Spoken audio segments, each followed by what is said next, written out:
అండి.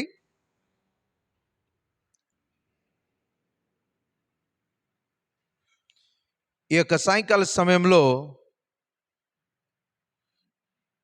దేవుడు మనకిచ్చిన ఈ యొక్క ధన్యతను బట్టి ప్రభు నామాన్ని మహింపరుస్తున్నాం. ఆమేన్. ఈ యొక్క ప్రకటన 19వ అధ్యాయాన్ని మనం 3 భాగములుగా ధ్యానిస్తామని అనుకున్నాం. గడిచిన 2 బుధవారములుగా మనం ధ్యానించాం 2 భాగములుగా. ఈరోజు మనము దేవుని కృపను బట్టి 3వ భాగాన్ని ధ్యానించబోతున్నాం. ఈ ప్రకటన 19వ అధ్యాయాన్ని మనం విభాగించినప్పుడు అది 3 భాగములుగా ఉందని తెలియజేశాం. 1 నుండి 10వ వచనం వరకు ఒక భాగం, 11 నుండి 16 వరకు ఇంకొక భాగం, 17 నుండి 21 ఇంకొక భాగం. వింటున్నారా? Praise the lord. 1 నుండి 10 వచనాలు మనం చూసినప్పుడు అక్కడ అపవిత్రమైన స్త్రీ నాశనమైంది కాబట్టి స్తుతించమని అక్కడ తెలియజేయబడడం చూస్తున్నాం. అలాగే రెండవది అక్కడ మొదటి భాగంలోనే పవిత్రమైన స్త్రీ తన్ను తాను సిద్ధపరచుకున్నది కాబట్టి, ఆమేన్, గొర్రెపిల్ల భార్య తన్ను తాను సిద్ధపరచుకుంది కాబట్టి స్తుతించమని మనము మొదటి భాగంలో చూసాం. రెండో భాగం గడిచిన వారంలో మనం చూసినప్పుడు దేవుని యొక్క నామము ఇక్కడ ఘనపరచబడడం మనం చూసాం. ఆయనకు ఒక నామము కలదని, ఆ నామము ఎలాగైతే పాత నిబంధన గ్రంథములో నుండి క్రొత్త నిబంధన గ్రంథము వరకు ఎలాగైతే మరి అది బయలుపరచబడిందో దాన్ని వివరంగా మనం చూసాం. హల్లెలూయా. పాత నిబంధనల గ్రంథంలో ఆ నామం అనేది మరింతగా బయలుపరచబడలేదు. ఆమేన్. అందుకనే మనము దేవుని తెలుసుకునే వర్తమానములో అందుకనే ఆయన యెహోవా రాఫాగా, యెహోవా షమ్మాగా, యెహోవా ఈరేగా, యెహోవా చికేనుగా, ఎల్ షదాయిగా అనేకమైన నామముల ద్వారా వారికి ఆయన గుణలక్షణాలు తెలియబడడం మనం చూసాం. కానీ ఎప్పుడైతే ఆయన శరీరధారి అయి కృపాసత్య సంపూర్ణుడిగా మన మధ్య నివసించారో అప్పుడు ఆ నామం ఇక్కడ తెలియజేయబడింది. ఆమేన్. హల్లెలూయా. పాత నిబంధన నుండి క్రొత్త నిబంధన వరకు కూడా ఆయన నామము ఆయన కనపరుస్తూనే ఉన్నాడు. హల్లెలూయా. దేవుని నామానికి మహిమ కలుగును గాక. కాబట్టి పాత నిబంధనలో ఉన్న యెహోవాయే నూతన నిబంధనలో ఉన్న యేసుక్రీస్తుగా దేవుడు తన యొక్క లక్షణాలు, తన యొక్క నామాన్ని బయలుపరిచారు. సరే, మంచిది. మనం ఇక్కడ మరి 17 నుండి 21 చూసినప్పుడు దీన్ని ఏమని అర్థం చేసుకోవాలి? ఇక్కడ ఒక యుద్ధం జరగబోతున్నది. ఆ యుద్ధము పేరే అర్మగిద్దోను. అర్మగిద్దోనులో సత్యం కోసం ఇక్కడ యుద్ధం జరుగుతున్నది. వింటున్నారా? అర్మగిద్దోనులో సత్యం కోసం యుద్ధం జరగబోతున్నది. వింటున్నారా? ఆమేన్. ఇప్పటి వరకు మనం చూసినప్పుడు ఇది అంతకుముందు భాగములో మనం చూసినప్పుడు ఆ యొక్క స్త్రీ 18వ అధ్యాయంలో మనం చూసిన అపవిత్రమైన స్త్రీ నాశనం చేయబడడం చూసాం. చూసారా? 18వ అధ్యాయంలో మనం చూసినప్పుడు అపవిత్రమైన స్త్రీ అనగా రోమన్ క్యాథలిక్ సంఘము, దానిని అనుసరించు వారు అందరూ కూడా అక్కడ బలహీనపరచబడడం, నాశనం చేయబడడం మనం చూస్తున్నాం. మరి ఈ 19వ అధ్యాయంలో ఏం చూస్తున్నాం? మరి ముఖ్యంగా 17 నుండి 21 వచనాలు గనక మనం చూసినప్పుడు ఏం చూస్తున్నామంటే, ఒక విధంగా చూడండి, ఇక్కడ మనము ఏ మృగమైతే ఆ యొక్క ముద్రను ప్రవేశపెట్టి ప్రజలలో మరి ప్రభుత్వాలను ఎలాగైతే చలాయించిందో ఆ మృగము ఇక్కడ నాశనం అవడం మనం చూస్తున్నాం. ఆ మృగం మాత్రమే కాకుండా అబద్ధ ప్రవక్త కూడా నాశనం కావడం చూస్తున్నాం. చూడండి, అపవిత్రమైన స్త్రీ ఎవరిపైన కూర్చుంది? ఒక మృగం పైన కూర్చుందని 18వ అధ్యాయం చూసామా? స్త్రీ నాశనం అయిపోయింది. స్త్రీ బలహీనపరచబడింది, అనగా ఆ సంఘం బలహీనపరచబడింది. కానీ ఆ మృగము యొక్క వ్యవస్థ అనేది ఇంకా నాశనం కాబడాల పూర్తిగా. ఈ అధ్యాయములో ఆ యొక్క మృగము అలాగే అబద్ధ ప్రవక్త ఇద్దరు కూడా అగ్నిగుండంలో పడవేయడం మనం చూడబోతున్నాం. వింటున్నారా? ఆమేన్. మృగము ఏం చేసింది? మృగం ఏం ప్రవేశపెట్టింది? మృగం అంటే ఏంటిది? పాతకాలపు యొక్క రోమా అధికారపు ఆత్మయే ఆ క్రూర మృగం అయినది. ఏం ప్రవేశపెట్టింది? ఒకే ఒక విధమైన ప్రపంచ వాణిజ్య వ్యవస్థ, వన్ వరల్డ్ ఆర్డర్ అంటే ఒకే ప్రపంచ క్రమాన్ని ఈ యొక్క మృగం ప్రవేశపెట్టింది. ఇప్పుడు దేవుడు నాశనం చేసినప్పుడు ఇక్కడ అపవిత్రమైన స్త్రీని కూడా బలహీనపరుస్తున్నాడు. రెండవది మృగము అంటే ఆ పాతకాలపు యొక్క రోమా ప్రభుత్వపు యొక్క ఆత్మ ప్రస్తుత కాలంలో ఒక్క ప్రపంచ క్రమం అనే దాని విధంగా ఇక్కడ ఇక్కడ ఏంటది ఏం చేయబడుతుంది? నాశనం అవుతుంది. అలాగే జ్ఞాపకం చేసుకుని మూడవదిగా చూసినప్పుడు అబద్ధ ప్రవక్త కూడా ఇక్కడ నాశనం చేయబడడం మనం చూస్తున్నాం. ఆమేన్. దేవుని నామానికి మహిమ కలుగును గాక. ఈ 5 వచనాల్లో మనం చూసినప్పుడు ఇక్కడ అర్మగిద్దోనుగా ఇక్కడ కనపరచబడుచున్నది. ఈ అర్మగిద్దోను ఏంటంటే ఇక్కడ ఒక యుద్ధం, చివరి యుద్ధం, చివరి ప్రపంచ యుద్ధం అనగా 3వ ప్రపంచ యుద్ధం. దానిని మనం ఇక్కడ 7వ బూర అని కూడా మనం అనవచ్చు. వింటున్నారా? అర్మగిద్దోనన్నా, 3వ ప్రపంచ యుద్ధం అన్నా, 7వ బూర అన్నా ఇది ఒకటే అయినది. ఈ ప్రపంచ యుద్ధం అనేది ఎక్కడ జరుగుతుంది? భూమిపైనున్న దేశాల మధ్య యుద్ధం జరుగుతుంది.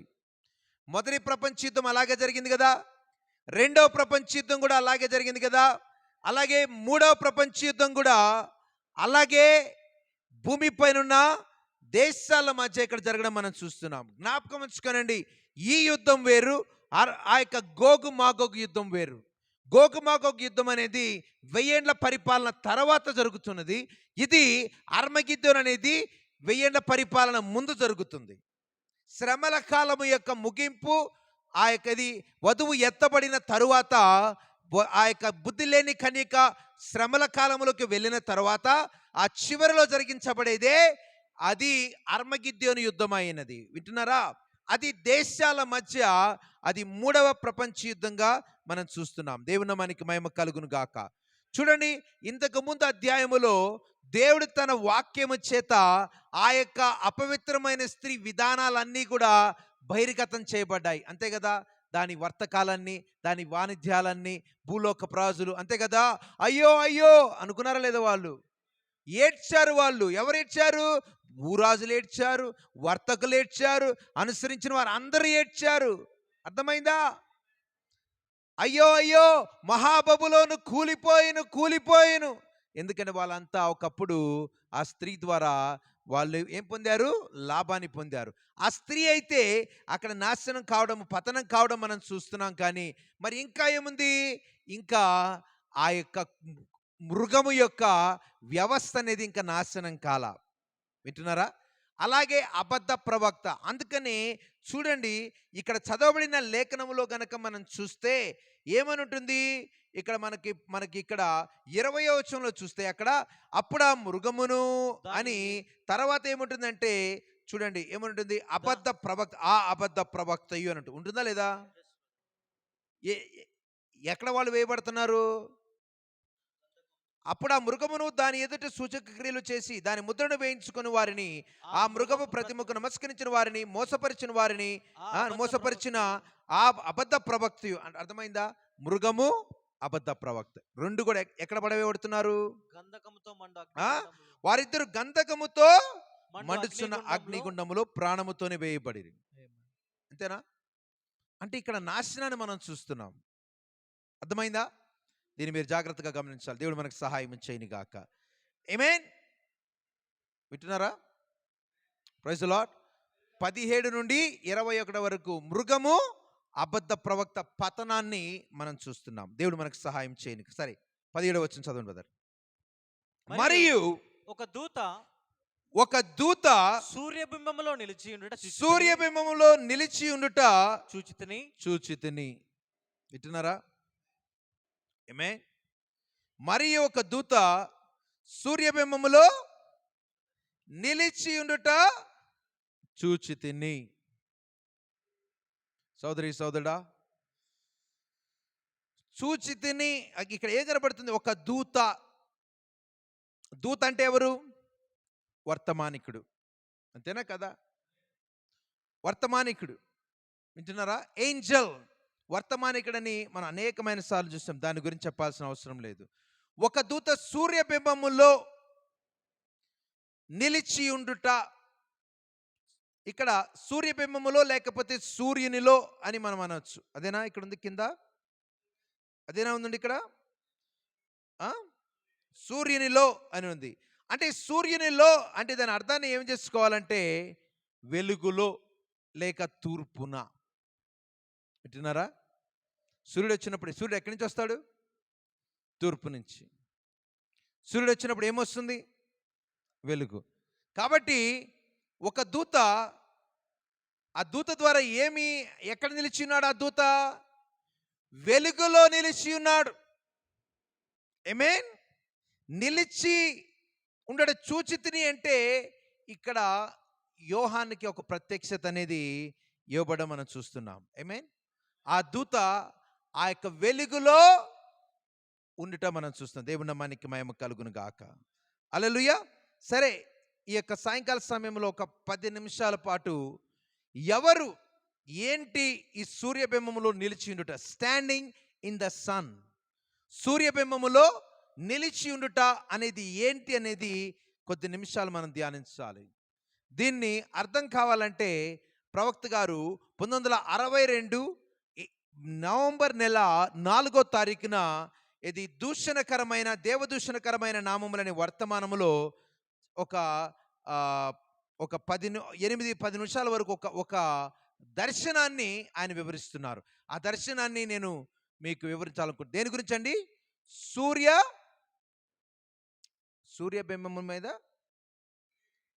అంతేనా? హల్లెలూయా. ఆమేన్. అసలు నిలవడం అంటే ఏంటి? ఆ దూత నిలిచి ఉండడం అంటే ఏంటో ఒకసారి మనం చూద్దాం. ప్రవక్త గారు ఏం చెప్తున్నారో చూడండి. నాకు ఒక దర్శనము వచ్చును. జాగ్రత్తగా వినండి. అది దాదాపుగా 5 నుండి 6 గంటల ఉదయకాలం ఆయన భార్యకి చెప్పారు. ఆయన మేలుకునే ఉన్నారు. వాళ్ళ పిల్లలు కూడా స్కూల్కి వెళ్ళడానికి రెడీ అయిపోయారంట. అప్పుడు నాకు వచ్చినవి దర్శనాలు ఏవి కూడా విఫలం కాలేదు. అవన్నీ సత్యములు. ఎలా ఉన్నదంటే ఆ దర్శనములో నేను ఎండలో నిలబడి గొప్ప సమూహానికి బోధిస్తున్నాను. జ్ఞాపకం ఉంచుకోండి, ఇది ఒక దర్శనం. వింటున్నారా? ఉదయం 5 నుండి 6 గంటలకి వచ్చి ఉన్నది. నేను ఎండలో నిలబడి గొప్ప సమూహమునకు బోధించుచున్నాను. ఆ జన సమూహం వారు ఎక్కడున్నారంట? అరణ్యంలో ఉన్నారంట. ఎక్కడున్నారు? అరణ్యంలో ఉన్నారు. వారి మీద ఎండబడుతున్నది. వాక్యం వింటున్నారు. నేను నా మామూలు ధోరణిలోనే నేను ప్రసంగం చేస్తూ ఉన్నాను. చాలా దీర్ఘ ప్రసంగం చేశారంట. చాలాసేపు ప్రసంగం చేశారు. ఆ చాలాసేపు ప్రసంగం చేసేసరికి అక్కడ వినిన జనులకి ఏమైందంటే శారీరకంగా ఆకలిస్తుందంట. కొందరు అలసిపోయారు, కొందరు బయటికి వెళ్ళిపోయారు, భోజనం తెచ్చుకోవడానికి వెళ్ళారు. నేను వాళ్ళకి చెప్తున్నాను, వెళ్ళొద్దు అని చెప్తున్నారు. మీకు కావాలంటే నేను దీన్ని తర్వాత మీకు కాపీ పంపిస్తాను. ఆమేన్. ఆ ప్రసంగంలో ఎందుకంటే ఇదిగో మీరు వెళ్ళొద్దు, నేను మీకు 2 ముఖ్యమైన సంగతులు చెప్పాలనుకుంటున్నాను. అది ప్రభువే నాకు ఇచ్చాడు, దేవుడు నాకు ఇచ్చాడని నా హృదయంలో మండుస్తుంది చెప్పాలి. మీరు బయటికి భోజనానికి వెళ్ళొద్దు అని గట్టిగా బోధిస్తున్నాడంట. ఆమేన్. దేవుడు ఏదైనా కార్యాలు చేస్తున్నప్పుడు చూడండి, అది మన హృదయపు ఆలోచన వెలకి తీయను. అందుకని నేను అలా విధంగా చెప్పాల్సి వచ్చింది అని చెప్తున్నారు. వింటున్నారా? ఆయన బోధించిన అంశము నాకు గుర్తుంటే బాగుండేది అని చెప్తున్నారు. కానీ నాకు జ్ఞాపకం లేదు ఏం బోధించాను అనేది. ఏం బోధించాను అని నేనే పరిశీలించుకున్నాడంట. ఎట్లా బోధించానో అనేది ఇప్పుడు కూడా మరి పరిశీలించుకున్నారు. ఏదేమైనప్పుడు దేవుని నామం మహిమపరచబడింది అని చెప్తున్నాడు. ఇంకా దర్శనంలో ఏం చెప్తున్నారంటే జనులు శారీరకంగా ఆకలి కొంటున్నారు. వారికి చాలినంత ఆత్మీయ ఆహారం నేను ఇచ్చాను. కానీ కొంతమంది లేచి వెళ్ళిపోతున్నారు. లేచిపోతుంటే అంటున్నారు, మీరు ఎందుకు అలా వెళ్ళిపోతున్నారు? యవనస్తులు కూడా లేచి వెళ్ళిపోతున్నారంట. నేను చెప్పిన స్నేహితులారా మీరు వెళ్ళొద్దు, ఉండండి ఉండండి, నేను తొందరగానే మరి ముగిస్తాను, మరి ఒక ముఖ్యమైన సంగతి మీకు చెప్పాలి, మీరు వినండి అని చెప్పేసి చెప్తున్నప్పుడు, నేను చెప్పే సంగతులు ఎక్కడి నుంచి వచ్చినవంటే అవి ఎక్కడి నుంచో కాదు, దేవుని వాక్యం నుండి వచ్చాయి. అది యెహోవా ఈలాగు సెలవిచ్చుచున్నాడని నేను చెప్పాను. అది దేవుని వాగ్దానము. ఏమని? వాక్యముతోనే నిలిచి ఉండమని నాకు ఆజ్ఞాపించబడింది. అలాగ ఉన్నానో లేదో మీరే సాక్షులు. మీరు తప్పక అర్థం చేసుకోండి అని అంటుంటే కూడా వాళ్ళు ఏమన్నారండి, కాదు కాదు కాదు, మంచిది అనుకునేసరికి వాళ్ళు ఏమనుకున్నారు, ఈయన ప్రసంగం చేస్తూనే ఉన్నాడు, తినుబండారాల కోసము బిస్కెట్ల కోసం కొంతమంది తెచ్చుకొనిలే అని చెప్పేసి ఆ, మరి ఆయన అనుమతించారు. అలా సర్లే, రాత్రి విధంగా రాత్రి కూటంలో ఆయన ఈ విషయాలు చెప్పాలని చెప్పేసి అని అనుకుంటూ ఉన్నారు. ఆయన మరలా రాత్రికి వచ్చినప్పుడు చెప్పాలనుకున్నారంట. ఇదంతా దర్శనంలో జరిగేది. జరుగుతున్నప్పుడు అక్కడ అనేకమైన విషయాలు ఆయన మరి రాత్రి సమయంలో కూడా ఆయన బోధిస్తూ ఉన్నప్పుడు, మరి ఇక్కడ ఆయన ఏం చెప్తున్నారంటే ఆ యొక్క కళ యొక్క దర్శనం యొక్క అర్థాన్ని ఇక్కడ చెప్తున్నారు. చూడండి, దాని అర్థం చూసారా? జరిగిన కార్యములు జనులకు మొదటగా వింతగా కనపడ్డాయి. వింటున్నారా? దేవుడు ఆయన్ని కొన్ని విషయాలు, ముఖ్యమైన 2 సంగతులు చెప్పన్నారు. ఆ 2 సంగతులు చెప్తున్నప్పుడు వింటున్నారా? ప్రజలకు అప్పటికే దీర్ఘ ప్రసంగం అయ్యేసరికి వాళ్ళు అలసిపోయి వెళ్ళిపోతున్నారు. ఆగమని చెప్పినప్పటికీ కూడా ఆగట్లేదు. అది కూడా ఒక అర్థం ఉంది. ఏమని చెప్తున్నారు చూడండి. చూచారా, నా ద్వారా జరిగిన కార్యములు జనులకు మొదటిగా వింతగా కనపడ్డాయి. సంపూర్ణ సువార్త పరిశుద్ధులను దృష్టిలోనే ఉంచుకొని ఇది చెప్పట్లేదు. ఇది చాలా మందికి వింతగా ఉండును. ఇది ప్రవక్త గారు చెప్పిన మాటలు. చాలా సంవత్సరాల క్రితం దర్శనంలో చికాగో కదిలిపోయినట్లు కనిపించును. దేవుడు నన్ను చికాగోకు పంపును, దేవుని మహిమార్థమై ఇది జరుగును. ఇది ఎప్పుడో చేశాను. మూడీ కాలంలో కూడా అలాగే ఉన్నది. నేను సంగమును గుర్చి మాట్లాడుచున్నాను. అక్కడ ఉన్నది భూమి యొక్క ధూళి. ఇదంతా అర్థం ఏం చెప్తున్నారంటే, లోకం నాశనం అయిపోతుంది, మీరు వినండి. ఆ వీధుల్లోని గుంపును చూడు, రంగులు పూసుకొని యెజబెలు అక్కడ ఉన్నారు. ఆ పెద్ద నివాసములు మొదలైన పడిపోవును. అంటే లోకం పడిపోయే స్థితిలోకి వచ్చింది. వినండి వినండి వినండి అని చెప్తున్నారు. సంఘము గురించి చెప్తున్నారు. చెప్తున్నప్పటికీ కూడా ప్రజలేంటి, ఆత్మీయమైన దాహము కావలసింది బదులుగా ఏం చేస్తారు తెలుసా? వెళ్ళి ఇదిగో భౌతికమైన వాటి కోసం పోతే. ఈనాడు చూడండి, ఇది ఆత్మీయ ఆహారం కాదా? ఆత్మీయ ఆహారాన్ని పొందవలసిన ఈ సమయంలో మరి ఏరండి మిగతా వాళ్ళేరి? ఇక్కడ సాకులు చెప్పారు కొంతమంది. ఏమిరంట? ఏం చెప్పారు? పేరు ఏంటంటే, నేను పొలం కొన్నాను, 5 జత ఎడ్లం కొన్నాను, స్త్రీని చేసుకున్నాడన్న పోయాడు. ఎవడో చేసుకున్నాను, మనం ఎందుకు పోవాలి? అర్థమైందా? దేవుని వాక్యాన్ని విన్నారా? శుక్రవారమే కదా వచ్చింది, సాకులు చెప్పద్దు. విన్నారా? ఎట్లాగాని ఇక్కడ ప్రవక్త గారు అలాగే చెప్తున్నారు. ఆయన ఏం చెప్తున్నారు? వాళ్ళని ఆగండి ఆగండి ఆగండి అంటే, మాకు ఆకలిస్తుందయ్యా, వెళ్ళిపోవాలి అని చెప్పేసి అంటున్నారు. వింటున్నారా? ప్రజలు వినేంత ఓపిక లేదు, ఆసక్తి లేదు. దాని ప్రవక్త గారు ఏమని చెప్తున్నారో తెలుసా? ఇదంతా దేని సూచిస్తుంది? నోవాహు దినములో ఉండినట్లుగానే మనుష్య కుమారుని రాకడలో కూడా ఉండును. అప్పుడు 8 ఆత్మలు రక్షించబడ్డాయి. సొదొమ నుండి ఎంతమంది బయటకు వచ్చారు? నా భావం గ్రహించారా? 5 ఉండరేమని నాకు సందేహం కలుగుతున్నది.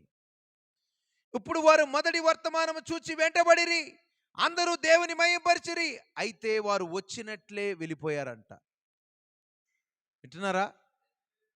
వింటున్నారా? మరి ఇప్పుడు వారు అలా అనుకుంటున్నారు, మంచిది, నాకు తెలియదు మనం ఎక్కడికి చేరుదము, ఒకవేళ దీన్ని నేను రాకపోతే అది ఆ విధముగా ఉన్నది, మరి నేను అక్కడ బయటకు నెట్టబడుదును, మరియు అక్కడ చేయుటకు ఏమీ మిగలదు. వింటున్నారా? ఏంటి ఇదంతా అర్థమైంది తెలుసా? దేవుడు తన ప్రవక్త ద్వారా, ఆమేన్, ఈ యొక్క కాలానికి చివరి కాలానికంటే చివరి ప్రవక్త ద్వారా సంఘానికి పంపించబడిన వ్యక్తి ద్వారా సంఘాన్ని సరిచేయడానికి కొన్ని మాటలు ఇక్కడ పంపించారు. ఎందుకో తెలుసా? అది క్యాథలిక్లు కానీ ప్రొటెస్టెంట్లు కానీ వారు సరిచేయవలసిన అవసరం వచ్చినది. ఎందుకనగా దేవుడు అక్కడ తీర్పును ప్రకటిస్తున్నాడు. వారి విధానాలని బయటకు తీసి వారిని తీర్పు తీర్చే సమయం వచ్చింది. వింటున్నారా? అందుకనే దేవుడు ముందుగానే ప్రకటించాడు. ఆమేన్. వెలుగు కనపడింది, వెలుగు మీద ఆయన ఉన్నాడంటే దాని అర్థం ఏంటి తెలుసా అండి? ఇప్పుడు మీకు కావాలంటే మీరు దీన్ని జ్ఞాపకం చేసుకునండి. ఏ ఆత్మ కూడా అతని నుండి దాచబడలేదు. అది క్యాథలిక్ ఆత్మ అయినా కావచ్చు, ప్రొటెస్టెంట్ ఆత్మ అయినా కావచ్చు, ఏ సంఘపు ఆత్మ కూడా అది దాచబడలా. వాక్యము ప్రకటించినప్పుడు వారి ప్రతి విధమైన విధానం యెజెబెలు దాని యొక్క పిల్లలు దానికి ఆ యొక్క విధానాలని వారు అనుసరించారు. అంతేనా కాదా? ఇక్కడ ఉందండి, వింటున్నారా? సూర్య బింబము మీద ఏముంది ఇక్కడ? నిలిచి ఉండి. అంటే ఈ దూత ఏమి నిలిచి ఉన్నాడు? వెలుగు. వెలుగు అంటే ఏంటి? వెలుగు వచ్చినప్పుడు సత్యము ఏం చేస్తుంది? చీకటిని పారద్రోలుతుంది. ఏ చీకటి? గత కాలంలో ఉన్న ప్రతి విధమైన పాప సంబంధమైనది, సమస్త సంబంధమైనది, అపవాది సంబంధమైన ప్రతి ఒక్క ఆచారాన్ని కూడా అది బయటికి తీస్తా ఉంది. చూడండి, ఎవరినైనా మీరు వాళ్ళకి శత్రువుగా మారాలంటే ఏం లేదు, వాళ్ళ బలహీనతను బయటికి తీయండి చాలు, మిమ్మల్ని ద్వేషిస్తారు. ఏంటి? నీతో పెట్టుకోమని చెప్తే నువ్వు అందరికీ చెప్తావా? నీకు బుద్ధి ఉందా? ప్రవక్త ఏం చేశారు? దేవుడు మరి ఆయనకి ఇచ్చిన పరిచర్యను బట్టి ఏం చేశారండి? ఆ యొక్క ప్రొటెస్టెంట్ యొక్క ఆత్మని, క్యాథలిక్ సంఘం యొక్క ప్రతి విధమైన కార్యాలని, ఆ యొక్క వాక్య ప్రత్యక్షతలో ప్రతి విధమైన దానిని బయటికి లాగారు. ఓ హల్లెలూయా! ఆ యొక్క దూతకి వెనకాల ఏది దాచబడదు. వింటున్నారా? క్యాథలిక్ సంఘము కాదు, ప్రొటెస్టెంట్ సంఘము కాదు, ఏ విధమైన ఏది సంఘపు ఆత్మ కాదు, రాజకీయ వ్యవస్థ కాదు, ఏ అధ్యక్షులు కూడా దాచబడలేరు. హల్లెలూయా! ఏ విధమైన ఈ లోకములో ఉన్న చట్టాలు కానీ అధికారులు కానీ ఏది కూడా దాచబడదు. ఎందుకంటే ఎలాంటి యొక్క వెలుగది? సూర్యబింబము అంటది. హల్లెలూయా! ఆమేన్. దేవుని నామానికి మహిమ కలుగును గాక. జ్ఞాపకం ఉంచుకోనండి, వెలుగు ఎప్పుడు వచ్చింది? ఈ కాలంలో వస్తుంది. వింటున్నారా? ఈ కాలంలో బహిర్గమనం. ఈ కాలపు వెలుగే తర్వాత యూదులకు కూడా ఆ 144,000 మంది ఎంపిక చేయబడేవారు కూడా శ్రమల కాలంలో కూడా ఏలియా, మోషే ద్వారా ఎలాగైతే యూదులు సమకూర్చబడతారో ఇదే వర్తమానము వారి కాలంలో కూడా ఇదే వర్తమానం పని చేయబోచున్నది. ఒకే వర్తమానం, అదే సువార్త. వింటున్నారండి? యూదులకు ఏ సువార్త అయితే మొదట ప్రకటించబడిందో అదే సువార్త వారు ఎప్పుడైతే తిరస్కరించారో అన్ని జనులకు తీసుకురాబడింది. హల్లెలూయా! అన్ని జనులకి సంపూర్ణమైన ప్రత్యక్షతకి ఇచ్చిన తర్వాత మరలా అదే ప్రత్యక్షత అన్ని జనులు ఏ ప్రత్యక్షత కలిగి ఉన్నారో ఆ సువార్తని, ఆ ప్రత్యక్షతని మరలా యూదులు శ్రమల కాలంలో పొందబోతున్నారు. నమ్ముతున్నారా? అదే వర్తమానం, అదే వెలుగు. హల్లెలూయా! ఎందుకనంటే ఈ వెలుగు వర్తమానం ఎవరిది? ప్రభువైన యేసుక్రీస్తుది, ఏ మనుష్యుడిది కాదు. హల్లెలూయా! వింటున్నారండి? మనుష్యునిగా మీరు ఎంచదు. హల్లెలూయా! దేవుడు తాను బయలుపరుచుకున్న కాలములో, ఆయన విధానములో ఆయన దాన్ని బయలుపరుచుకుంటున్నప్పుడు మీరు దాన్ని ఏమనాలి? ఇది దేవుని ద్వారా బయలుపరచబడినదని నమ్మాలి. హల్లెలూయా! సరే, దేవుని నామానికి మహిమ కలుగును గాక. ఇప్పుడు అసలైన దానిలోకి వెళ్దాం. ఆమేన్. అర్థమైంది కదా? సూర్యబింబము పైన నిలిచి ఉన్నట్టు అర్థం ఏంటి? ఈ యొక్క దూత ఎక్కడ నిలిచి ఉన్నారు? గొప్ప ప్రత్యక్షతలో. ఇతనికి ఏది కూడా దాచబడలేదు. అంటే ఈ పరిచర్య ముందు ప్రతి ఒక్కటి బయటికి లాగబడుతున్నది. చూడండి, సాతాను చాలా కాలం వరకు వారు మరుగై ఉన్నాడు. కానీ ఇది పూర్తిగా బయలుపడే కాలం. ఎంతగా బయటపెడుతున్నారంటే 18వ అధ్యాయం మనం వివరంగా చూసాం. అంతగా ప్రతి దాన్ని కూడా తేటతలం చేస్తున్నాడు. వింటున్నారా? ఎందుకు లేఖనంలో లేదా? మరుగైనది, ఆ వాక్యం ఉంటుంది కదా, మరుగైనది బయలుపరచకుండా మనది కదా. ఏమే? కాబట్టి జ్ఞాపకం ఉంచుకోనండి, దేవుడు తప్పనిసరిగా సత్యమైన అది మరుగు చేయబడితే ఒకానొక సమయంలో అది బయటికి రావాలి. అది పాపమైనా బయటికి రావాలండి. దేవుడు అన్యాయస్తుడు కాడు. సత్యాన్ని పూర్తిగా బయటికి తీసుకొస్తాడు, అబద్ధాన్ని కూడా బయటికి తీసుకొస్తాడు. ఏది ఎంత రంగు పూసుకున్నా, ఎంత పాలిష్ చేసినా, ఎంత ఏది ఆ యొక్క చాలా తీయమైన మాటలున్నా నిజమైనది బయటికి రావాల్సిన పరిస్థితి వస్తున్నది. ఆమేన్. రాబోయే కాలంలో మీరు చూడండి, ఒక్కొక్కటి ఈ వ్యవస్థలో ఉన్న ప్రతి విధమైన మోసాన్ని దేవుడు బయటికి లాగుతూ ఉంటాడు. కానీ అవన్నీ బయటకు వచ్చే లోపల మనం చూడకుండా ఉండటమే మేలు. ఎందుకంటే ఎత్తబాటు జరగడమే మేలు. హల్లెలూయా. దేవుని నామానికి మహిమ కలుగును గాక. ఎలా ఉందో ఒకసారి చూద్దాం. 18వ వచనం చదువుదాం. అతడు గొప్ప శబ్దంతో ఆర్భాటించి, ఆ రండి, రాజుల మాంసమును ఆగనగ. అతడు గొప్ప శబ్దముతో ఆర్భటించి రండి. ఎవరతడు? దూత. గొప్ప ప్రత్యక్షత కలిగిన, ఒక ముఖ్యమైన వర్తమానాన్ని కలిగిన ఈ యొక్క దూత. ఈ దూత ఏం చేస్తున్నారండి? అతడు గొప్ప శబ్దముతో, శబ్దం అంటే మీకు తెలుసు ఏంటిది? వర్తమానం, అంతేనా కదా? గొప్ప అంటే చాలా ముఖ్యమైనది. ఒక ముఖ్యమైన వర్తమానముతో, అత్యంత ముఖ్యమైన వర్తమానాన్ని చాలా గట్టిగా చాటు చెప్పుచున్నాడు. అంతేనా? ఎందుకు చెప్తున్నాడు? తర్వాత సందేశం మనం చదివాం కాబట్టి మీకు బాగా అర్థమవుతుంది. ఏమని అంటే, ఎలా ఆ గడియకు సంబంధించిన, ఒక విధంగా చెప్పాలంటే ఒక సంపూర్ణమైన వర్తమానాన్ని ఇక్కడ తెలియజేస్తున్నాడు. హల్లెలూయా. వింటున్నారా? గడియకు సంబంధించిన సంపూర్ణమైన వర్తమానాన్ని ఇక్కడ తెలియజేస్తున్నట్లుగా ఉన్నది. హల్లెలూయా. ఏమని? ఎటువంటి పరిస్థితి ఇది? ఎటువంటి పరిస్థితి? శ్రమల కాలము పరిస్థితి. ఎటువంటి పరిస్థితి? అర్మగిద్దోను యుద్ధము సమీపిస్తున్నప్పుడు ఒక విచిత్రమైన కార్యం ఈ యొక్క సందేశం ద్వారా వస్తున్నది. అర్థమైందా? ఎప్పుడైతే అర్మగిద్దోను జరుగుతున్నదో దేవుడు ఏం చేస్తాడు? ఇక్కడ తన వాక్యాన్ని పూర్తిగా బయలుపరిచేస్తాడు. హల్లెలూయా. ఇప్పటి వరకు అన్యులకి కొంతమందికి మాత్రమే బయలుపరచబడింది. ఆ తర్వాత అందరికీ కూడా బయలుపరచబడింది. అది కానీ అది శ్రమల కాలం. వింటున్నారా? శ్రమల కాలం రాకుండా ఉన్నప్పుడే నువ్వు వినలేదంటే, శ్రమలు వచ్చినప్పుడు నువ్వు ఎక్కడ వింటావు? ఇప్పుడు ఉన్నవి కొద్దిపాటి శ్రమలా కదా?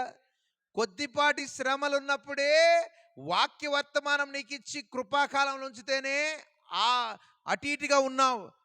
మరి శ్రమల కాలంలో ఏం చేస్తా తెలుసా? నేను పడలేదండి ఈ బాధలో, నేను ఆ వ్యవస్థకు అమ్ముడుపోతా, ఆ ప్రతిమకి నేను మొక్కుతా, ఆ యొక్క మృగానికి నేను మొక్కుతా అని చెప్పేసి ఏం చేస్తామో తెలుసా? చాలా మంది మనం అమ్ముడుపోతాం. వింటున్నారానే? అందుకనే ఈ సమయం మనము జీవించటం చాలా సులువు. కొంచెం కష్టంగా అనిపించినా కానీ భౌతికంగా ఇది కొంచెం సులువైంది. తర్వాత భౌతికంగా కష్టంగా ఉంటుంది, భౌతికంగా శ్రమ ఎక్కువ ఉంటుంది. ఇప్పుడు మానసికంగా మనం చాలా ఆ యొక్క యుద్ధాన్ని కలిగి ఉన్నాం. హల్లెలూయా. తర్వాత భౌతికమైన యుద్ధాన్ని, నువ్వు మానసికమైన యుద్ధాన్ని నేను కనుక జయించలేకపోతే ఎట్లాగండి? వింటున్నారా? శరీరంలో మనం చూసాం కదా, ఏదన్నా చిన్న నొప్పి వస్తే చాలు ఏం చేస్తాం? మన మైండ్ ఎక్కడికో వెళ్ళిపోతుంది. మరి నువ్వు ఆ శ్రమల కాలం నిలబడగలుగుతావా? తెలియదు. కాబట్టి ఒక ముఖ్యమైన సందేశాన్ని ఇక్కడ ఇవ్వబడుతుంది. ఏముందో చూద్దాం. ఇక్కడ వినండి. అతడు గొప్ప శబ్దముతో ఆర్భటించి రండి, రండని ఒకరికి చెప్తున్నారు. ఎవరికి చెప్తున్నారు? ఎవరికి చెప్తున్నారంటే ఆకాశమందు ఎగురుచున్న సమస్త పక్షులకు పిలిచారు. అంతేనా కదా? మీకు అర్థం కావడానికి చెప్పాను. ముందు వాక్యాన్ని తీసుకున్నాను, తర్వాత వాక్యాన్ని తీసుకున్నాను. వింటున్నారా? అతడు గొప్ప శబ్దముతో ఆర్భటించి రండి. ఎవరికి పిలుస్తున్నాడు ఇక్కడ? ఆకాశ మధ్యమందు ఎగురుచున్న సమస్త పక్షులు. ఎవరి పక్షులు? పౌరలా, పక్షిరాజులా, గద్దలా, కాకులా? ప్రకటన 18:2లో ఉంది చూడండి. ఆ పక్షులు ఏంటి తెలియాలంటే అతడు ఆ గొప్ప స్వరముతో ఆర్భాటించి ఇట్లనెను, ఆ మహాబబులోను కూలిపోయెను, మహాబబులోను కూలిపోయిను, కూలిపోయెను, కూలిపోయిను. అది దయ్యములకు నివాస స్థలమును, ఆ ప్రతి అపవిత్రాత్మకు ఉనికిపట్టును, ఆ అపవిత్రమును అసహ్యమునైన ప్రతి పక్షికి ఉనికిపట్టును ఆయను. చూడండి, ఇక్కడ పక్షులేంటి? ఇవి మంచి పక్షులు కావు. మీరు చూస్తున్నట్లుగా వింటున్నారా? అవి పక్షులు కావు. ఏంటిది? దయ్యముల ఆత్మలు. వింటున్నారా? Demon spirit, spirit of devils, దయ్యపు ఆత్మలను ఇక్కడ పిలుస్తున్నారు. అర్థమైందా? పక్షులు అనేది ఎలా ఉందో అంతకుముందు అధ్యాయంలో మీకు తెలుస్తూ ఉంది. అర్థమైందా? బబులోను ఎప్పుడైతే కూలిపోయిందో ఎలా ఉంది కదా? ఇది ప్రతి విధమైన అపవిత్రమునకు అసహ్యమైన ప్రతి పక్షికి ఉనికి పట్టు ఆయను అన్నారా లేదా? అర్థమైందా? ఇప్పుడు ఈ యొక్క ఆకాశ పక్షులు ఏం తింటున్నాయి? ఆహారాన్ని తింటున్నాయంట. అది ఎటువంటి ఆత్మలవి? దేనికి సాదృశ్యంగా ఉన్నాయి? దయ్యపు ఆత్మలు. ఆకాశ మధ్యమందు ఎగురుచున్న సమస్త పక్షులను పిలుచును. అంటే ఏంటిది? దూత ఏమని పిలుస్తున్నారు ఇక్కడ?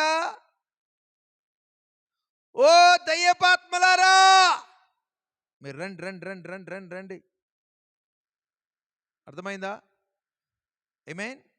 మిడ్స్ ఆఫ్ ద హెవెన్ అని ఉంది ఇంగ్లీష్లో. అంటే ఆకాశ మధ్యలో ఇప్పుడు ఎలాగైతే దేవుడు పనిచేయాలన్నప్పుడు వాక్యపక పరిమాణములు ఎలాగైతే అక్కడ వాక్యం పనిచేస్తుందో అలాగే ఇక్కడ ఏం పనిచేస్తుంది? దయ్యాలు కూడా పనిచేస్తాయి. అంటే వాక్యము అక్కడ పనిచేస్తుంది, అలాగే వాక్య వ్యతిరేకమైనది కూడా అక్కడ పిలువబడుతున్నది. వింటున్నారా? చూద్దాం ఏమున్నదో ఒకసారి చూద్దాం. అర్థమైందా? రాజుల మాంసమును ఆగనాగండి. చూడండి, వింటున్నారా? ఏమని పిలువబడింది? ఎగురుచున్న సమస్త పక్షులను పిలువబడింది. ఎందుకని? ఇది చివరి యుద్ధం. ఏంటి యుద్ధం ఇది? సత్యమైన వాక్యానికి అసత్యమైన వాక్యానికి జరుగుతున్న యుద్ధం అయినది. అంత్యకాలపు యుద్ధమైనది. ఇవి దుష్ట ఆత్మలు. వింటున్నారా? ఈ దుష్టాత్మలని ఈ యొక్క దూత పిలవడం ఏంటి? ఇప్పుడు ఎవరైనా దూత పిలవాలంటే మంచి ఆత్మలు పిలవాలండి. మరి దుష్టాత్మను పిలవడానికి గల ఉద్దేశం ఏంటి? ఉద్దేశం ఏంటో తెలుసా? ఎందుకో తెలుసా? ఈ దుష్టాత్మలు ఏం చేస్తున్నారో తెలుసా?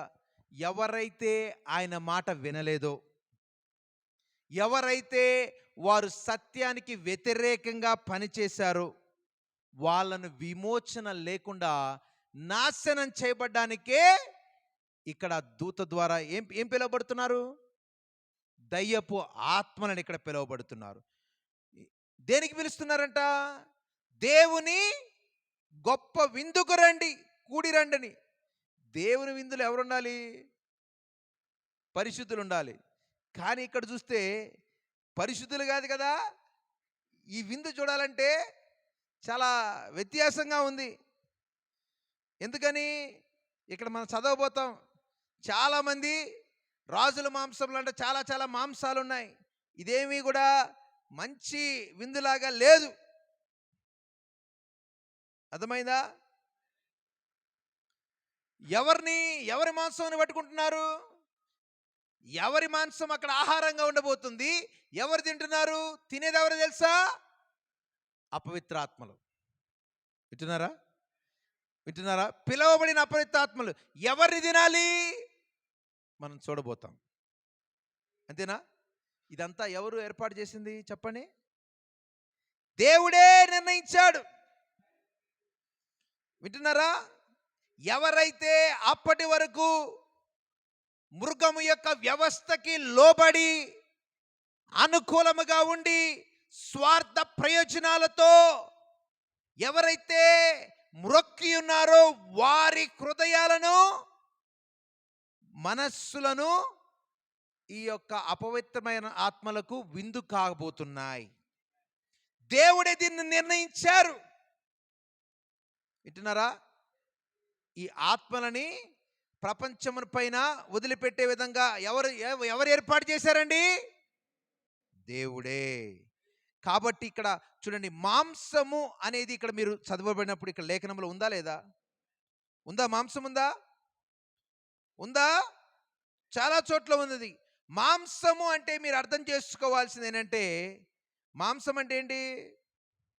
మీరు అనుకున్నట్లుగా చికెనో మటనో లేకపోతే మనుషులు, అది కాదు. వింటున్నారా? మాంసము అంటే వారి హృదయాలు, మనస్సులు. వింటున్నారా? దయ్యాలకు ఏం కావాలి? దయ్యాలకు ఏం కావాలండి? నీ మనస్సులు, నీ హృదయం కావాలి. ఇక్కడ ఏం చేయబడుతుంది? దయ్యాలకు అప్పగించబడుతున్నాయి. ఎవరైతే వ్యతిరేకంగా చేశారో, ఒక విధంగా చెప్పాలంటే ఈ పక్షులు ఎవరు? ఆత్మీయ పక్షులు ఆత్మీయ మాంసాన్ని తింటున్నాయి. ప్రవక్త గారు దీన్ని చెప్పారు కూడా. మనము అంతేనా? ప్రభువైన యేసుక్రీస్తు యొక్క శరీరాన్ని తింటున్నామంటే అక్కడ భౌతికమైన మాంసం ఉందండి? కాదు కదా. మనం వాక్యాన్ని తింటున్నాం కదా. ఏం తింటున్నాం? ఇది ఆత్మీయమైన ఆహారాన్ని తింటున్నాం. అలాగే ఈ పక్షులకు కూడా ఆహారం ఇవ్వబడిందండి. వారి యొక్క మనస్సులను, హృదయాలని ఆహారంగా వేయడం మనం చూడబోతున్నాం. ఎవరు ఆ మనుషులు? రాజుల మాంసమును. వినరా? అదేనా ఉంది ఇక్కడ? రాజుల మాంసమేనా? ఎవరా రాజులు? రాజులంటే ఈ ప్రపంచంలో ఉన్న ప్రభుత్వాలు. ప్రపంచంలో ఉన్న ప్రభుత్వాలని ఎవరికి ఇస్తున్నారు ఇక్కడ? దయ్యాలకి. అర్థమైందా? తర్వాతది సహస్రాధిపతుల మాంసమును అంటే ఎవరు? ప్రపంచంలో ఉన్న సైనిక దళాధిపతులు. విన్నారా? రాజులు అంటే ప్రపంచంలో ఉన్న ప్రభుత్వాలు. ఆమేన్. సహస్రాధిపతులు అంటే ప్రపంచంలో సైనిక దళాలు. ఆమేన్. బలిష్ఠుల మాంసమును అంటే ఏంటిది? బలిష్ఠులు అంటే ఎవరు? మనం అనుకుంటాం బలిష్ఠులు అంటే బాగా కండగ కలిగిన వారు. అది కాదు. జ్ఞానవంతులైన వారు, శక్తిమంతులైన వారు. అర్థమైందా? అర్థమైందా? శాస్త్రవేత్తలు అనబడేవారు, విద్యావేత్తలు అనబడేవారు, గొప్ప మేధస్సు కలిగి అనబడేవారు, అత్యంత శక్తిమంతులు. అంతేనా కదా? వాళ్ళని కూడా వేస్తున్నారు. విన్నారా? ఎక్కడ జరిగింది? ప్రవక్త గారు చెప్తారు, నోవాహు కాలంలో మంచి మంచి శాస్త్రవేత్తలు ఉన్నారంట, తెలివి కలిగిన వారు ఉన్నారంట. మరి ఈ చివరి కాలంలో కూడా అటువంటి తెలివి కలిగిన వారు, శక్తివంతులు ఉన్నారు. వాళ్ళ మాంసాన్ని కూడా ఆ పక్షులకి. విన్నారా? తర్వాత ఏముంది? బలిష్ఠుల మాంసమును, బలిష్ఠుల మాంసమును, గుర్రముల మాంసమును, వాటి మీద కూర్చుండు వారి మాంసమును. ఆగండి. వింటున్నారా? రాజుల మాంసం అంటే ప్రభుత్వాలు.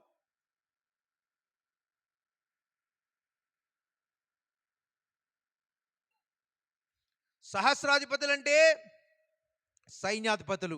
ప్రపంచంలో ఉన్న సైన్యాలనే, ప్రతి దేశానికి సైన్యం ఉంటుంది. బలిష్ఠులంటే తెలివి కలిగిన వారు, శక్తి కలిగిన వారు, శాస్త్రవేత్తలు, విద్యావేత్తలు. అర్థమైందా? ప్రతి ఒక్కరు కూడా. తర్వాత గుర్రముల మాంసమును, వాటి మీద కూర్చుండు వారి మాంసమును. వింటున్నారా? గుర్రాలు అంటే ఏంటి? గుర్రాలు ఏం మోస్తాయండి? బరువులు మోస్తాయి. అంతేనా? అంటే గొప్ప వ్యక్తులకి ఉపయోగపడే ప్రతిదీ కూడా, వింటున్నారా, ఆ వ్యవస్థలన్నిటినీ కూడా దేవుడు నాశనం చేయబడుతున్నాడు. అర్థమైందా? గుర్రాలంటే ఏంటిది? అదొక వ్యవస్థ. దానిపైన కూర్చున్న వారంటే దాన్ని నడిపించే వాళ్ళు. వ్యవస్థ నడిపించే వారికి కూడా ఆహారం అవుతుంది. అంతేనా కదా? చూడండి, మీకు ఇష్టం లేకపోయినా అక్కడ మాంసం అని ఉంది, మీరు అర్థం కావాలి. తర్వాత ఇంటికి వెళ్ళి మాంసం తిన్నప్పుడు ఒకసారి ఈ మాంసానికి జ్ఞాపకం చేసుకోండి ఎలా ఉంటుందో. దేవుడిచ్చి విందది. తర్వాత స్వతంత్రులదేమి, దాసులదేమి, కొద్దివారిదేమి, గొప్పవారిదేమి, అందరి యొక్క మాంసమును తినుటకై. చాలా కష్టంగా ఉంది. ఎవరండి? స్వతంత్రులనేమి, దాసులనేమి, కొద్దివారేమి, గొప్పవారేమి, అందరి యొక్క మాంసం అంటే ఎవరో తెలుసా? యజమానులు, ఉద్యోగులు. అంతేనా? యజమానులు ఏముంటారు? బలంగా గొప్పవారిగా ఉంటారు కదా. చిన్నవారికి ఎవరు ఉంటారండి? దాసులు అంటే ఎవరు? ఇక్కడ కొద్దివారంటే ఎవరు? యజమానులు, వారి కింద పని చేసేవాళ్ళు. అర్థమైందా? అంటే ఏది? యజమానులుగా ఉండేవారు, దాసులుగా ఉండేవారు. అంటే అనగా ఏంటిది? ఉద్యోగులు, యజమానులు, వాళ్ళ మాంసాన్ని కూడా వింటున్నాం. అర్థమైందా? ఇంకేముంది? తెలియని వారందరినీ కూడా, unknown people, small and great, చిన్నవారు పెద్దవారు. చిన్నవారు పెద్దవారు అంటే ఒక విధంగా ఏంటిది? పరిచయం లేని వ్యక్తులు, పరిచయం బాగా పేరు ప్రఖ్యాతి కలిగిన వ్యక్తులు. వాళ్ళను కూడా దేవుడు కూడా ఊరుకోట్లా. వింటున్నారా? దాసులనేమి, స్వతంత్రులనేమంటే యజమానులు, ఉద్యోగులు. అలాగే కొద్దివారేమి, గొప్పవారేమి అంటే అర్థం ఏంటి? పరిచయం ఉన్నవాళ్ళు, పరిచయం బాగా ఇది పేరు ప్రఖ్యాతులు ఉన్నవారు, పేరు ప్రఖ్యాతులు లేనివారు, వాళ్ళ మాంసాన్ని కూడా. ఎందుకని ఇంతమంది మాంసం? ఎవరైతే సోదరుడా ఈ యొక్క మృగము యొక్క వ్యవస్థతో ముడిపడి ఉంటుందో, ఈ అంత్యక్రీస్తు యొక్క వ్యవస్థతో ఎవరైతే కదలాడుతారో, వారి హృదయాలను, వారి మనస్సులను విమోచనకు వీలు లేకుండా దేవుడు ఏం చేస్తున్నాడు? రక్షణకి అవకాశం లేకుండా దేవుడు ఏం చేస్తున్నాడు తెలుసా? నాశనం చేస్తున్నాడు. వింటున్నారా? ఈ మాంసం గురించి ఎన్నోసార్లు మీరు బైబిల్ చదివి ఉంటారు. ఈరోజు మీకు అర్థం తెలవాలి. ఆమేన్. వినడానికి కష్టంగా ఉంటుంది, వినడానికి. ఎందుకు వీళ్ళని ఆ యొక్క ఆకాశ పక్షులకి అప్పచెప్తున్నారు? ఎందుకు ఆ దయ్యపు ఆత్మలకు అప్పచెప్తున్నారు తెలుసా? వీళ్ళు ఏమనుకున్నారు తెలుసా? తాము దేవుని కంటే, దేవుని వాక్యం కంటే గొప్పవాళ్ళు అనుకున్నారు. ఎవరండి? రాజులు, సహస్రాధిపతులు, తర్వాత రాజులు, సహస్రాధిపతులు, బలిష్ఠులు, దాని మీద కూర్చున్నవారు, స్వతంత్రులు కూడా ఏమనుకున్నారు తెలుసా? మేము దేవుని వాక్యం కంటే మాకు గొప్ప జ్ఞానమున్న దేవుడు అవసరం లేదు, మాకు గొప్పవారు, మాకు అన్నీ ఉన్నాయి. సోదరుడా, ప్రతి ఒక్కరు కూడా, వింటున్నారా, ప్రతి వాని మోకాలు ఆ యొక్క యేసుక్రీస్తు నామములో వంగాలి. ఇప్పుడు వంగకపోవచ్చు, తర్వాత తప్పనిసరిగా వంగుతుంది. వింటున్నారా? ఇప్పుడు వాళ్ళు తిరస్కరించవచ్చు, ఇంకా కృప ఉన్నది కాబట్టి, ఎంపిక ఉన్నది కాబట్టి. తర్వాత ఎంపిక లేదు, కానీ తర్వాత నీకు రక్షణ లేదు, విమోచన లేదు. ఎందుకని?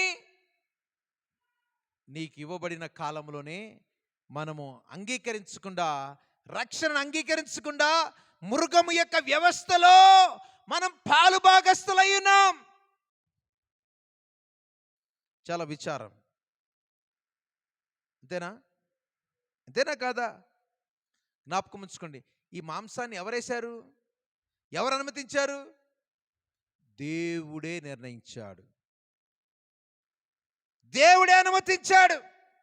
సరి అయిన కాలములో ప్రతి ఒక్కరిని కూడా ఏం చేస్తున్నాడు? ఆయన లెక్కలోకి తీసుకొస్తా అన్నాడు. ఇది ఆ లెక్కలోకి తీసుకొచ్చేది. ఆమేన్. 19వ వచనం చదువుదాం. అందరి యొక్క మాంసమును మరియు మరియు మరియు ఆ గుర్రం మీద కూర్చున్న వానితోను ఆ ఆయన సేనతోను యుద్ధం చేయుటకై సారీ, ఇంకా 18లో ఇంకా మిగిల్చాం ఏమనుందా? చదవని. అందరి యొక్క మాంసమును తినుటకై ఆ దేవుని గొప్ప విందుకు కూడి రండని ఆ ఆకాశ మధ్యమందు ఎగురుచున్న సమస్త పక్షులను పిలిచెను. ఇందాక నేను ముందే చదివేశాను అది. అంటే మీకు అర్థం కావడానికి దేవుడు రమ్మని పిలుస్తున్నారు కదా. పిలిచినప్పుడు ఎవరిని పిలిచాడు? పక్షులను పిలిచాడు. దేనికోసం పిలిచాడు? విందుకు పిలిచాడు. విందులో ఎవరుంటుంది? ఆహారం ఏంటి? ఇప్పుడు రేపు నేను ఏదైనా విందు ఇచ్చాను అనుకోండి, రండి అంటావు. విందు అన్నప్పుడు విందు పదార్థాలు ఉండాలి కదా. ఇక్కడ విందు పదార్థాలు ఎవరండి? తినేవాళ్ళు ఎవరు? మీరు. ఆహార పదార్థాలు ఏంటిది? ఏదైతే భోజన పదార్థాలు ఏర్పరుస్తాయో అవి ఉన్నాయి. ఇక్కడ దేవుడు ఎవరిని రమ్మంటున్నాడు? ఆకాశ పక్షం దురాత్మలు రమ్మంటున్నాడు. ఆహారం ఎవరున్నాయి? ఇక్కడ అందరూ ఎవరైతే వ్యతిరేకం చేశారో వాళ్ళందరినీ కూడా చూడండి 19వ వచనంలో చూద్దాం.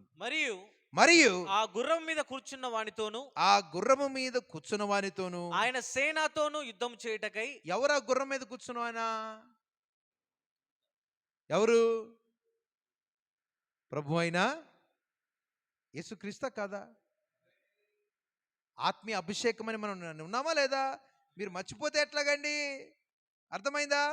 తర్వాతలో మనం నేర్చుకున్నాం కదా. ఆమేన్. ఉన్నదా లేదా?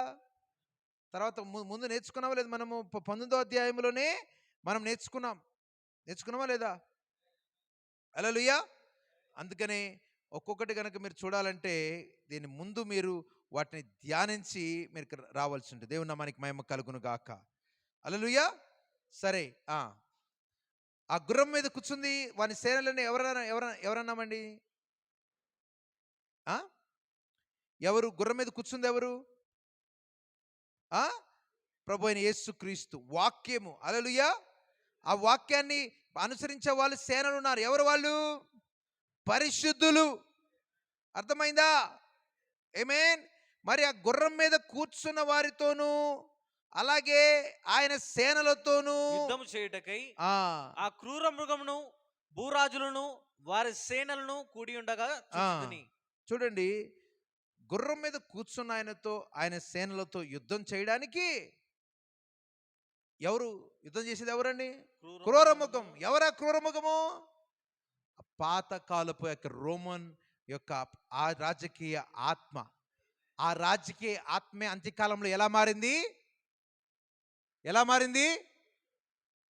అదే దాన్ని ఏమంటున్నాం? పాతకాలపు యొక్క రోమ్ యొక్క రాజరిక యొక్క ఆత్మే అంత్యకాలంలో ఎలా మారింది? క్రూరముఖం అంటే ఎలా ఉంది?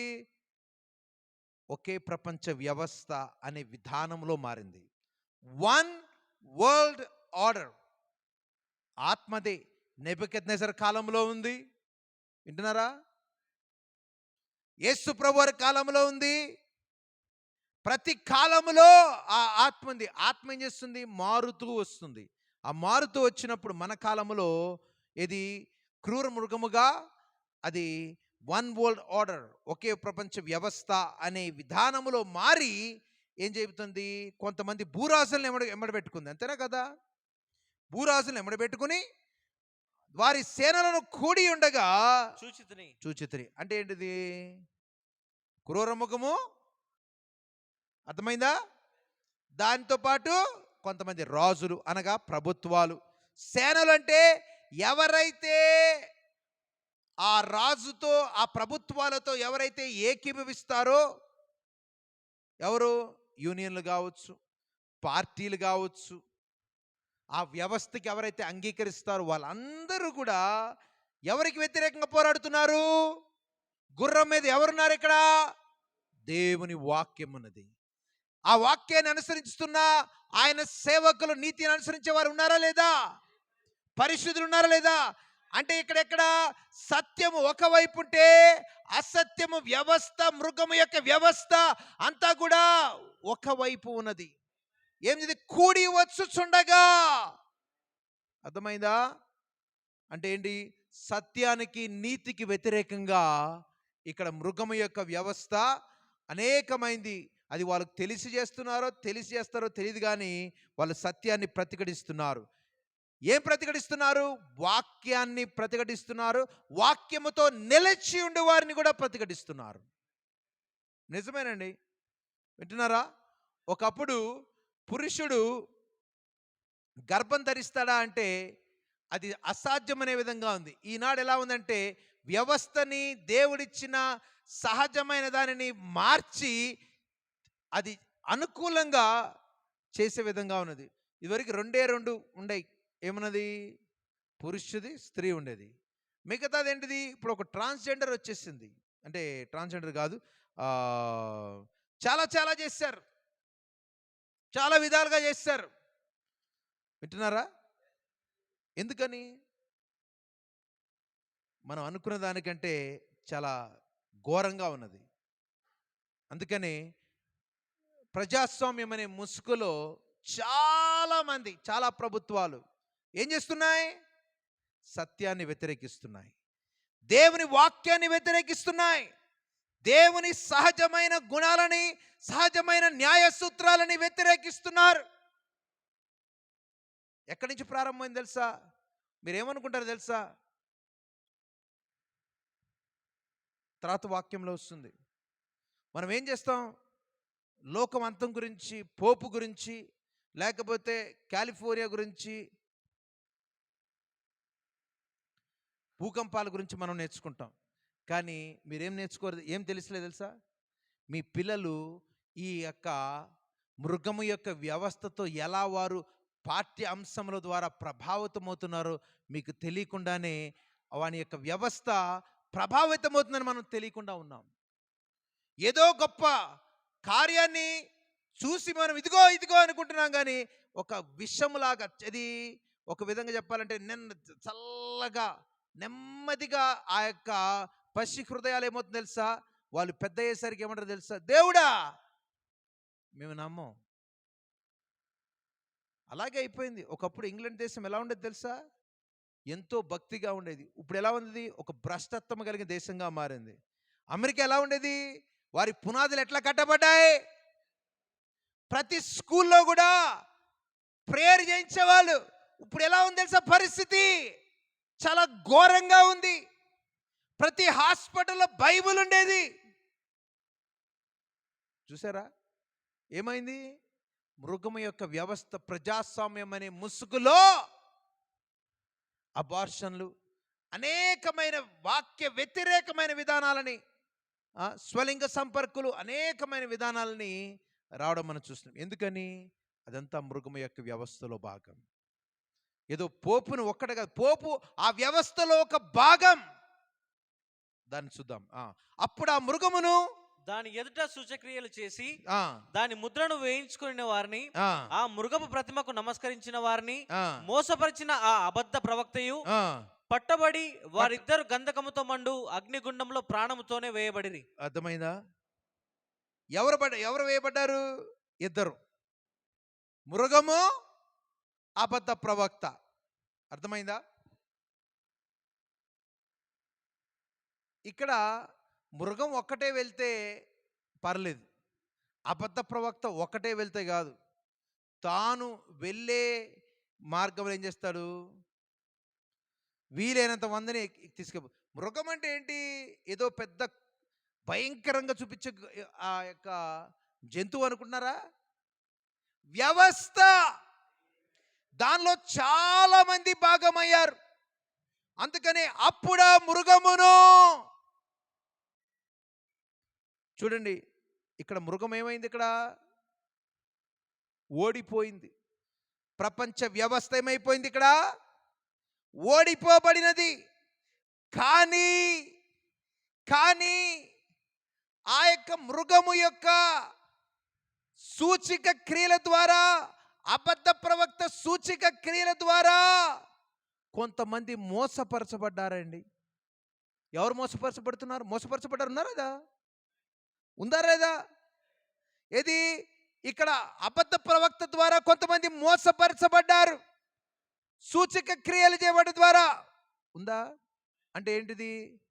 దేవుని వాక్యం ఒకటి చెప్తే ఈ యొక్క మృగం కానీ అబద్ధ ప్రవక్తం కానీ ఇంకొక రకమైన వాక్య వ్యతిరేకమైన సాక్ష్యాలను రుజువులు చూపి వాళ్ళ మోసం చేసింది. అంతే కదా, ఈనాడు అలాగే జరుగుతుంది. దేవుని వాక్యం ఎలా ఉంది, దేవుని ఆత్మ ఎలా ఉందంటే లోకంలో చాలామంది చెప్తారు, ఇదేముంది, ఇది సైన్స్ ద్వారా జరుగుతుంది, ఇది ఎలా జరుగుతుంది అని వారు మేము కూడా నిరూపించగలమని చెప్తున్నారు. వింటున్నారా?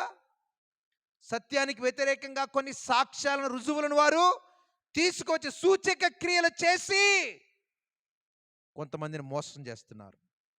కాబట్టి సోదరి సోదరుడా, దాని ముద్ర వేయించుకున్న వారిని కూడా, ముద్ర అంటే ఏంటిది, ఆ మృగమునకు ఎలాంటి యొక్క స్వభావం ఉంటుందో ఆ స్వభావాన్ని మనం కూడా ఇంకా వేరే వ్యవస్థ కానీ వేరే వ్యక్తి కానీ దాన్ని ఎవరైతే ఉంటారో వారిని కూడా తీసుకెళ్ళి లోపలేస్తున్నారు. అంతేనా కదా? ఎవరు? మృగము, అబద్ధ ప్రవక్త. అలాగే మృగము దాని చేత ముద్ర వేయించుకున్న వాళ్ళు, దాని ప్రతిమకు నమస్కరించిన వారిని. ఎవరినైనా నమస్కరించాలంటే ఏం చేస్తారండి? గుళ్ళకి వెళ్ళినప్పుడు ఎక్కడి నుంచి నమస్కరిస్తారు? వారి హృదయములో నుండి. అంతే కదా? అలాగే ఈ యొక్క మృగానికి కూడా తమ హృదయాంతరంగముల నుండి ఎవరైతే నమస్కరిస్తున్నారో లోబడుతున్నారో వారిని కూడా దేవుడు కలిపి అగ్నిగుణంలో అయిపోతున్నాడు.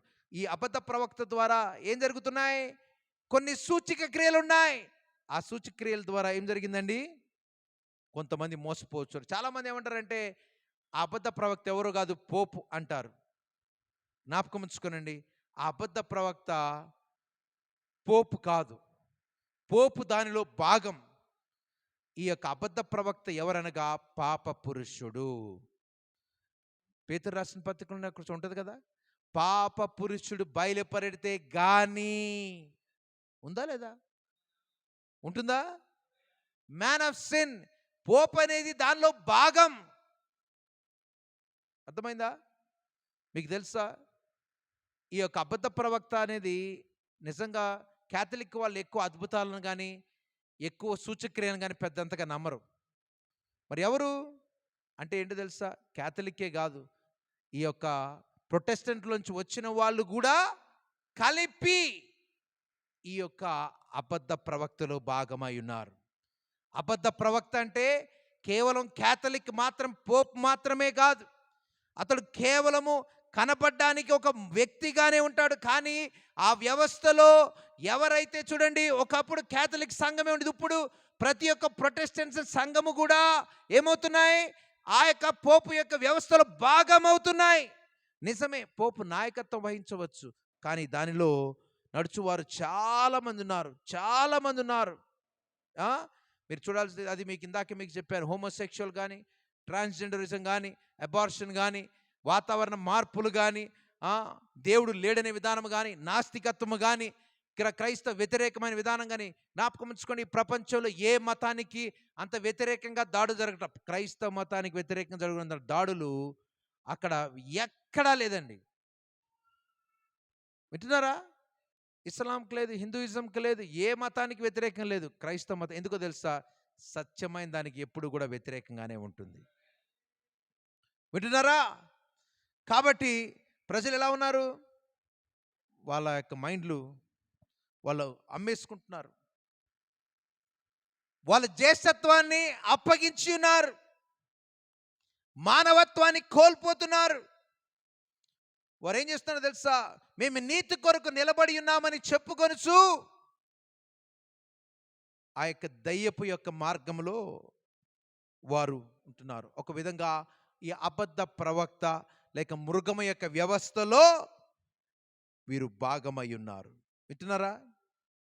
కాబట్టి ఈ అబద్ధ ప్రవక్త ఎవరంటే పోపు మాత్రమే కాదు, పోపు మరియు అందరూ కూడా ఉన్నారు, వ్యవస్థలందరూ కూడా దానిలో భాగమై ఉన్నారు. వీరంతా ఎలా ఉన్నారు? సత్యానికి వ్యతిరేకమై వారు ఏమై కూడి ఉన్నారు. అదేనా అంతకుముందు వాక్యంలో ఉన్నది? వాడు కూడి ఉన్నారనేట్లుగా ఉంటుందా లేదా?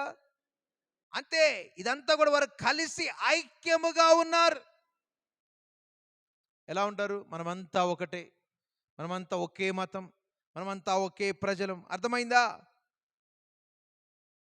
అది వారు ఏం చేయబడతారంట? పట్టబడి వారిద్దరూ గంధకముతో మండు అగ్నిగుండములో ప్రాణముతో వేయబడిరి. ఎవరిద్దరు? మృగము, క్రూరమృగము, అబద్ధ ప్రవక్త. ఎక్కడ వేయబడతారండి? ఎక్కడ వేయబడతారు? అగ్నిగుండములో. అగ్నిగుండం అంటే ఏంటిది? రెండవ మరణం. అర్థమైందా? రెండవ మరణం. ఇది ఈ యొక్క శరీరానికి కలిగే మరణం భౌతికమైన మొదటి మరణం అయితే, ఈ యొక్క ఆత్మకు కూడా మరణం ఉంది, అది రెండవ మరణం అవుతుంది. వాళ్ళు ఎలా వేయబడతారంట? ప్రాణముతోనే వేయబడిరి. వారు జీవించి ఉన్నారు, కానీ వారి ఆత్మలు మరణిస్తున్నాయి. ఇక ఎప్పటికీ పునరుజ్జీవం అనేది పొందవు. అంటున్నారా? వారు జీవించి ఉన్నారు, వారి ఆత్మలు మరణిస్తున్నాయి. ఇక ఎన్నటికీ కూడా పునరుద్ధానము కానీ పునర్జీవం అనేది ఉండవు. అందుకనే నీతిమంతులకి పునరుద్ధానం ఉంటుంది. నీతిమంతులు మరలా పునర్జీవం పొందుకోవడానికి అవకాశం ఉంటుంది. హల్లెలూయా. వారు అంత్య దినమున లేపబడుదురనే వాక్యం ఉంది, అంతే కదా? కానీ ఈ ఆత్మలకైతే లేదు. హల్లెలూయా. ఆమేన్. 21వ వచనంలో చూద్దాం, ముగిద్దాం. కడమవారు గుర్రం మీద కూర్చున్న వాని నోట నుండి వచ్చిన. కడమవారు అంటే ఎవరు? ఇంతకు ముందు ఉన్నారు కదా, ఏది? క్రూర మృగం, అబద్ధ ప్రవక్త. వాళ్ళు వెళ్ళిపోయారు. ఎక్కడికి వెళ్ళిపోయారు? అగ్నిగుణంలోకి వెళ్ళిపోయారు. ఇక వాళ్ళు కూడా కాకుండా ఇంకా కొంతమంది మిగిలారు, కొంతమంది బ్యాచ్ మిగిలారు. ఎలా? ఎవరో తెలుసా? వీళ్ళు కూడా సత్యాన్ని ఎదిరించిన వారు, కడమవారు. వాళ్ళను కూడా దేవుడు ఏం చేస్తాడు తెలుసా? ఎవరిని వదిలిపెట్టడండి.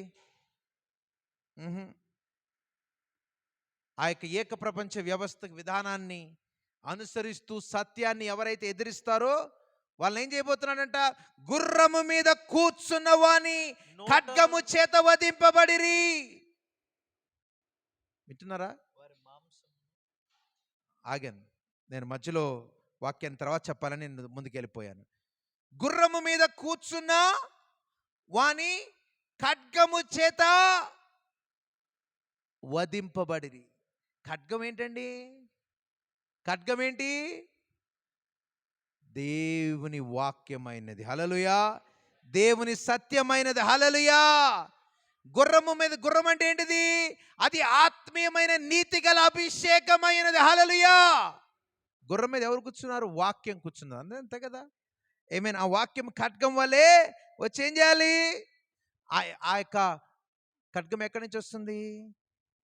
ఆమేన్. ఆయన వాని నోట నుండి. హల్లెలూయా. అర్థమైందా? నోట నుండి అంటే ఎలా? సత్యము నుండి, ఆ యొక్క పరిచర్యల ద్వారా. హల్లెలూయా. ఆయన ప్రజల ద్వారా. హల్లెలూయా. అనేకమైన విధములుగా తన యొక్క పరిచర్య ద్వారా అనేకమైన కాలాల్లో, సంఘ కాలాల్లో బహిర్గతం చేయబడింది, ప్రకటించబడిన వాక్యము ద్వారా, ఆయన సేవకుల ద్వారా. హల్లెలూయా. సేవకులు ఏమైనారు? ఆయన నోటి బూరలైనారా లేదా? హల్లెలూయా. అదే కదా ఇక్కడ చెప్పబడింది. హల్లెలూయా. అందుకనే కడపడి వారు గుర్రము మీద కూర్చున్న వాని నోట నుండి వచ్చిన ఖడ్గము చేత వధింపబడిరి. అంటే దేవుని సేవకులు మాట్లాడుతున్నప్పుడు వారి నోట నుండి ఏమొస్తుంది? వాక్యము, ఖడ్గం వస్తుంది. హల్లెలూయా. ఆ వాక్య ఖడ్గం ఏం చేస్తుంది? వాళ్ళని నశింపచేస్తుంది. ఎందుకని? ఆ కడమ వారు ఏం చేశారు? వారు కూడా సత్యానికి వ్యతిరేకంగా పోరాడారు. కాబట్టి వారిని ఏం చేస్తున్నారు?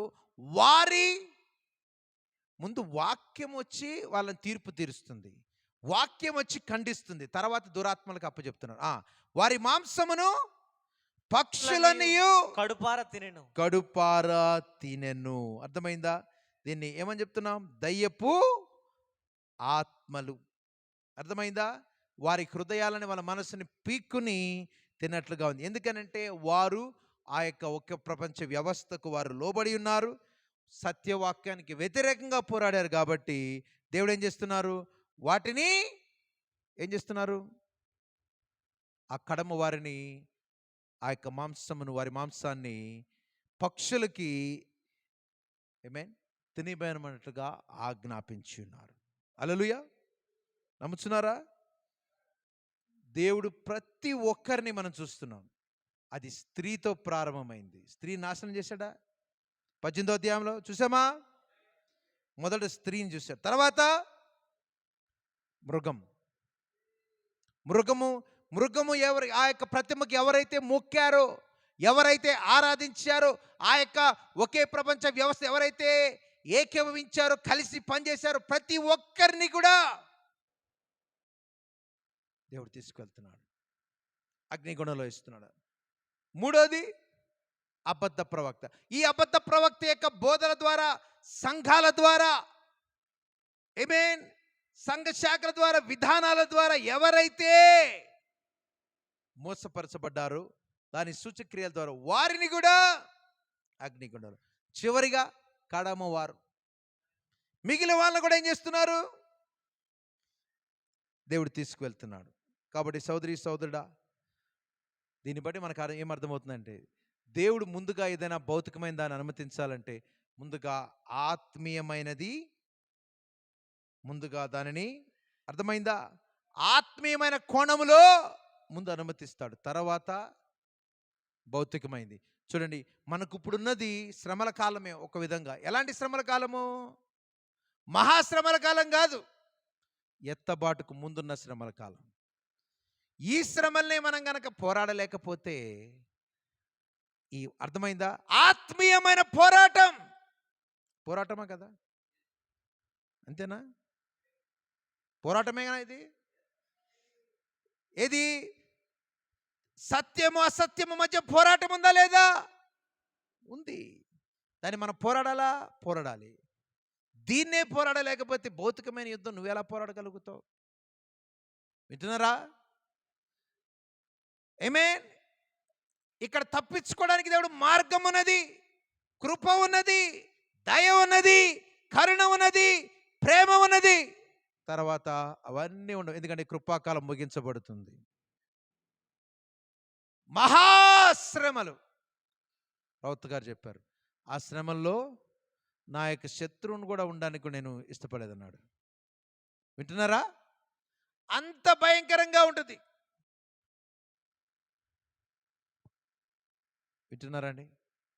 ఇది వినడానికి అలా ఉన్నా అది వాస్తవం. దేవుడు ఏం చేస్తున్నాడు, ఇప్పుడు మనకి వాక్య రూపంలో ఆత్మీయంగా దాన్ని బయలుపరుస్తుంది. ఎందుకంటే మనం సిద్ధపాటు కలిగి ఉండాలని, ఆ విధమైన దాని నుండి, శ్రమల కాలం నుండి తప్పించబడాలని, అగ్నిగుండంలో తప్పించబడాలని, ఆ యొక్క దురాత్మలకు ఆహారంగా మానకునుడుగా దేవుడు ఏం చేస్తున్నాడు, ఆ యొక్క ప్రతిమకు, ఆ వ్యవస్థకు మనము నమస్కారం చేయక, అబద్ధ ప్రవక్త యొక్క సూచనలకు మోసపోక, ఆ స్త్రీ యొక్క నాయకత్వం కింద కూడా మనం ఉండక, ఎలా సిద్ధపడదాం?